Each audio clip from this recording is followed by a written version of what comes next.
टनकपुर गांव में जानकी नाम की एक बूढ़ी औरत फूस की झोपड़ी में अकेले ही रहती थी। उसके पति का देहांत कुछ साल पहले हो चुका था। उसकी कोई औलाद नहीं थी। वो अकेले ही उस झोपड़ी में रहकर जैसे तैसे अपने दिन काट रही थी। उस बूढ़ी अम्मा के पास खाने के लिए भी कुछ नहीं था। कभी कभार गांव के कुछ लोग उसे खाना दे दिया करते थे और कई बार वो खाली पेट ही खाना खाकर सो जाया करती थी। एक रोज वो अपने आंगन में लगे नारियल पेड़ की छांव में बैठी हुई अपने भाग्य को कोसते हुए रो रही थी। हे भगवान, ये कैसी जिंदगी दी है तूने मुझे भागन को। पहले सारी जिंदगी औलाद के लिए तरसती रही और अब इस बुढ़ापे में अकेले रहकर भूखे पेट जिंदगी काट रही हूँ। इससे तो अच्छा होता तू मुझे अपने पास ही बुला लेता। आज पता नहीं कैसे दिन निकलेगा।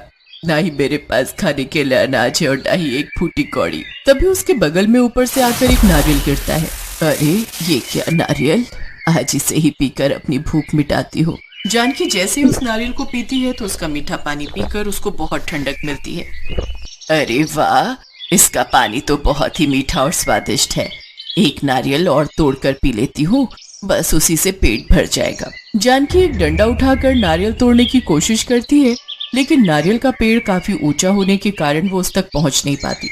तभी वहां से एक जवान लड़का जिसका नाम धीरज होता है वहां से गुजरता है, जिसे देखकर जानकी उससे कहती है, अरे बेटा, क्या तुम इस बूढ़ी औरत के लिए नारियल तोड़ सकते हो?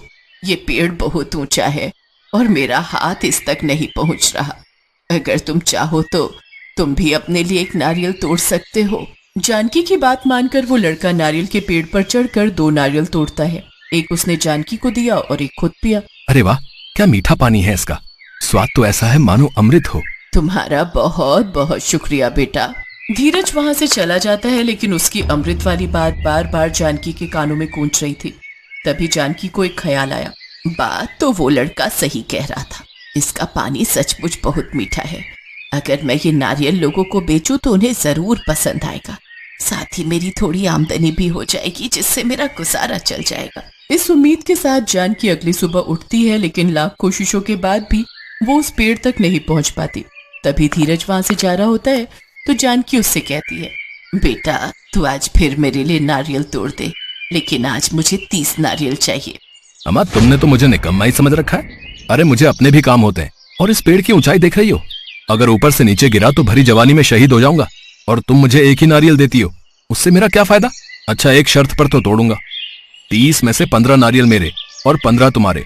बोलो मंजूर है? ठीक है, 15 तुम रख लेना। धीरज जल्दी से पेड़ पर चढ़ता है, 30 नारियल तोड़ लेता है।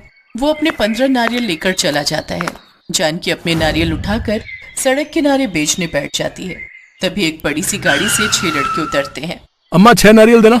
हाँ बेटा, ये लो। अरे वाह, नारियल पानी तो बहुत मीठा है। सचमुच, ये तो सच में बड़ा ही स्वादिष्ट है। अम्मा, एक एक हम सबको और दे दो। वाह भाई वाह, मजा आ गया। ये लो अम्मा, आपके पूरे 600 रुपए। उस दिन जानकी ने कई महीनों बाद एक साथ इतने रुपए देखे थे। ऐसे ही करके उसके पास और ग्राहक आते हैं और उसके सभी नारियल बिक जाते हैं। दूसरी तरफ धीरज भी अपने सारे नारियल बाजार में बेच आता है। आज तो अच्छी कमाई हो गई। अगर वह सारे नारियल मेरे हाथ लग जाए तो मुझे अच्छा मुनाफा हो जाए।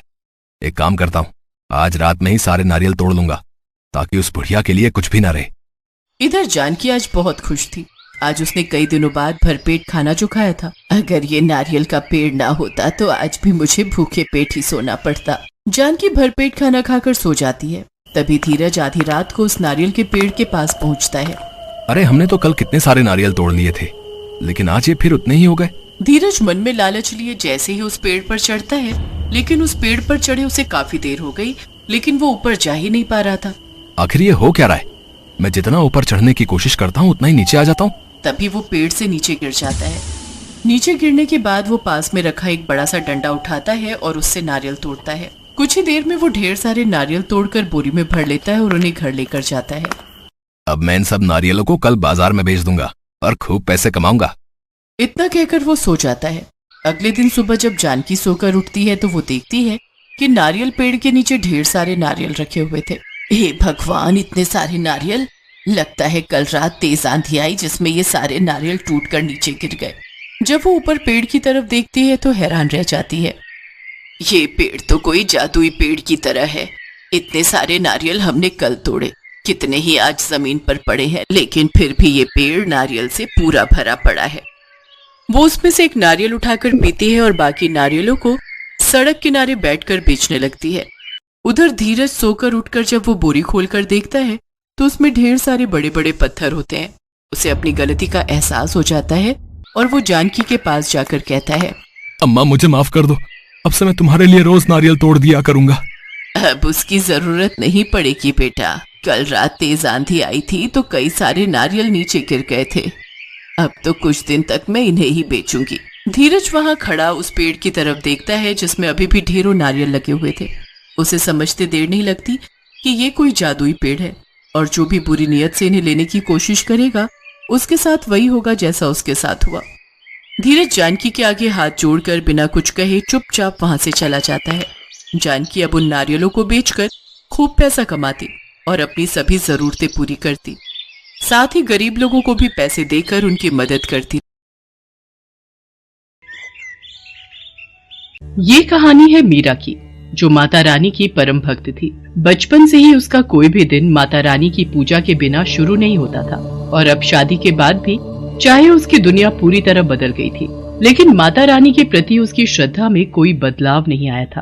जय अम्बे गौरी मैया, जय श्यामा गौरी, तुमको निस दिन ध्यावत, मैया जी को निस दिन ध्यावत, शिव ब्रह्मा ओम जय अम्बे गौरी। मीरा, ओ मीरा, मुझे खेत जाना है, जल्दी से कुछ खाने को दे दो।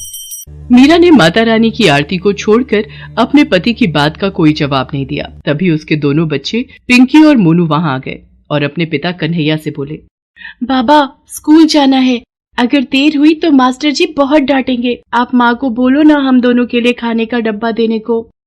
मैं क्या बोलूं बेटा, देख तो रहे हो तुम्हारी माँ का ये पूजा पाठ जब तक खत्म नहीं होता तब तक तो वो ना तो किसी की बात सुनेगी और ना ही अपनी जगह से हिलेगी। लगता है आज हम सबको भूखा ही जाना पड़ेगा। इतना कहकर कन्हैया दोनों बच्चों के साथ घर से बाहर जाने लगा, लेकिन उससे पहले ही मीरा ने आवाज दी, अरे रुक जाओ जी, इतना भड़कने से पहले जरा अंदर कमरे में जाकर देख तो लेते, खाना बनाकर कब का रख दिया है मैंने। और तुम दोनों, तुमसे कहा था ना कि खाने का डिब्बा तुम दोनों के बस्तों में मिलेगा, सुनते नहीं हो एक बार में। बस करो मीरा, बच्चे ही तो हैं, नहीं ध्यान दिया होगा। हाँ ये बच्चे हैं और आप 60 साल के बूढ़े, सब कुछ हाथ में चाहिए। अब चलिए, माता रानी की आरती तो छुड़वाई दी बीच में, अब चलकर खाना खा लीजिए, भूखे पेट तो नहीं जाने दूंगी घर से बाहर। और तुम दोनों नाश्ता करके फौरन स्कूल जाओ, वरना मास्टर जी से पहले मैं तुम दोनों की पिटाई कर दूंगी। मीरा गुस्से में थी क्योंकि उसे माता रानी की आरती बीच में ही छोड़नी पड़ी थी। वो सब कुछ बर्दाश्त कर सकती थी, लेकिन माता रानी की पूजा में विघ्न उससे बर्दाश्त नहीं होता था। कन्हैया और बच्चों को भेजने के बाद मीरा ने तसल्ली से माता रानी की पूजा और आरती की और फिर घर के बाकी कामों में लग गई। तभी अचानक घर के दरवाजे पर किसी ने दस्तक दी। अरे राजेश्वर भैया, पिंकी के बाबा तो खेत गए हैं। हाँ भाभी, मैं खेत से ही आ रहा हूँ। वो कन्हैया, उसे सांप ने काट लिया भाभी, पता नहीं कहाँ से आ गया खेत में, एकदम काला और बड़ा सांप था। ये क्या कह रहे हो भैया, पिंकी के बाबा ठीक तो है, कहाँ है वो? सब लोग उसे अस्पताल लेकर गए हैं और मैं आपको खबर करने चला आया, आप जल्दी से मेरे साथ चलो। मीरा ने फौरन जाकर माता रानी के सामने से चरणामृत उठाया और भागी भागी अस्पताल पहुंची, लेकिन तब तक बहुत देर हो चुकी थी। डॉक्टर साहब, मुझे मेरे पति के पास ले चलिए, ये माता रानी के नाम का चरणामृत है, इससे मेरे पति को पिलाना है, मुझे पता है इसे पीते ही वो बिल्कुल ठीक हो जाएंगे। देखिए, हमें माफ कीजिए पर अब कुछ नहीं हो सकता। सांप का जहर आपके पति के शरीर में कुछ ही मिनटों में फैल गया था, यहाँ आते आते काफी देर हो गई, वो अब नहीं रहे। डॉक्टर की बात सुनते ही मीरा के हाथों से चरणामृत का बर्तन जमीन पर गिर गया और वो खुद भी बेहोश हो गई। मीरा ने कभी सपने में भी नहीं सोचा था कि कन्हैया इस तरह उसका साथ छोड़कर चला जाएगा, पर मीरा अब कुछ नहीं कर सकती थी। उसे अपने दोनों बच्चों की खातिर खुद के अलावा हालात को भी संभालना था। कन्हैया के पास खेत के नाम पर बहुत ही थोड़ी सी जमीन थी, जिसमें एक वक्त में वो एक ही सब्जी या अनाज उगा पाता था। जब कन्हैया की मौत हुई तो उस वक्त खेत में कटहल की फसल लगी हुई थी, लेकिन ये किस्मत का खेल ही था कि खेत में उगे हुए लगभग सारे कटहल कीड़ा लगने की वजह से खराब हो गए थे। तो अब मीरा के सामने बड़ी मुश्किल थी। हे भगवान, सिर्फ ये एक कटहल ही थोड़ा बहुत ठीक दिख रहा है, पूरी की पूरी फसल खराब हो गई, अब क्या होगा? मीरा उदास मन से उस कटहल को लेकर घर पहुंची। उसके मन में यही उधेड़-बुन थी कि वो अब खेत में क्या बोएगी और बीज खरीदने के लिए उसके पास पैसे कहां से आएंगे। इसी बीच उसकी नजर अपने पूजा घर पर पड़ी, जहां माता रानी के सामने भोग का बर्तन बिल्कुल खाली था। हे माता रानी, ये मुझसे कैसा पाप हो गया। जल्दी खेत जाने के चक्कर में माता रानी को भोग लगाना ही भूल गई। माफ करना माँ, मैं अभी भोग के लिए कुछ बना कर लाती हूँ। मीरा फौरन रसोई में गई, लेकिन राशन के सारे डिब्बे पूरी तरह से खाली हो चुके थे। कन्हैया के जाने के बाद से ही हालात खराब होते चले गए। घर का सारा राशन खत्म हो चुका था, तो अब ना तो मीरा और उसके बच्चों के लिए कुछ खाने को था और ना ही माता रानी का भोग बनाने के लिए, सिवाय उस एक कटहल के जो मीरा अपने खेत से लेकर आई थी। हे माता रानी, मुझे भागन को माफ करना। सिवाय इस एक कटहल के मेरे पास और कुछ भी नहीं है जिससे मैं आपको भोग लगा सकूं। मुझ गरीब पर दया करो माँ और इस भोग को स्वीकार करो। मीरा ने रोते हुए उस कटहल को माता रानी के सामने रख दिया और फिर पूरी श्रद्धा के साथ माता रानी की पूजा की। दोनों बच्चे भी उसके साथ माता रानी के सामने हाथ जोड़े बैठे रहे। फिर माता रानी की आरती के बाद, माँ अब तो आरती हो गई ना, मुझे माता रानी का प्रसाद दो ना जल्दी से, बहुत भूख लगी है, सुबह से कुछ भी नहीं खाया। नन्हे से मोनू की बात सुनकर मीरा को और भी रोना आ गया। उसे समझ नहीं आ रहा था कि आखिर वो उस कच्चे कटहल को बिना पकाए अपने बच्चों को कैसे खिलाए, लेकिन फिर भी उसने कटहल को माथे से लगाया और उसे काटने लगी। हे माता रानी, काश ये कटहल थोड़ा बहुत पक गया हो ताकि मेरे बच्चे कुछ तो खा सके। इसी उम्मीद के साथ मीरा ने पूरा कटहल काट दिया और ऐसा करते ही उसकी आंखें चमक उठी। हालांकि वो कटहल खाने लायक तो नहीं था, लेकिन फिर भी उसके अंदर कुछ ऐसा था जो बहुत ही अनोखा था। माँ, इस कटहल के बीज इतने क्यों चमक रहे हैं? क्योंकि ये बीज सोने के हैं पिंकी, ये जरूर माता रानी का चमत्कार है। मीरा ने माता रानी के सामने सिर झुकाया और फिर तुरंत ही उस कटहल से सारे बीज बाहर निकाल लिए। वो सारे के सारे बीज खालिद सोने के थे। मीरा ने उनमें से एक बीज गांव के सुनार के पास जाकर बेच दिया। उस बीज के बदले मीरा को काफी सारे पैसे मिल गए, जिससे सबसे पहले मीरा ने बच्चों को पेट भर खाना खिलाया और फिर घर के लिए काफी सारा राशन भी खरीद लिया। माँ, माता रानी ने सब ठीक कर दिया ना? अब तो हमारे पास इतने सारे सोने के बीज हैं, तो हमें कभी कोई परेशानी नहीं होगी। अब तो हम बिना कुछ किए ही हमेशा खाना खा सकते हैं, है ना?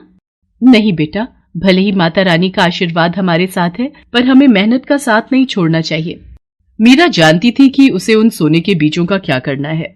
उसने अगले ही दिन जाकर सबसे पहले अपना पूरा खेत साफ किया और फिर वो सारे सोने के बीज उस खेत की मिट्टी में बो दिए और देखते ही देखते कुछ ही दिनों में वहाँ कटहल के नए पेड़ उगाए।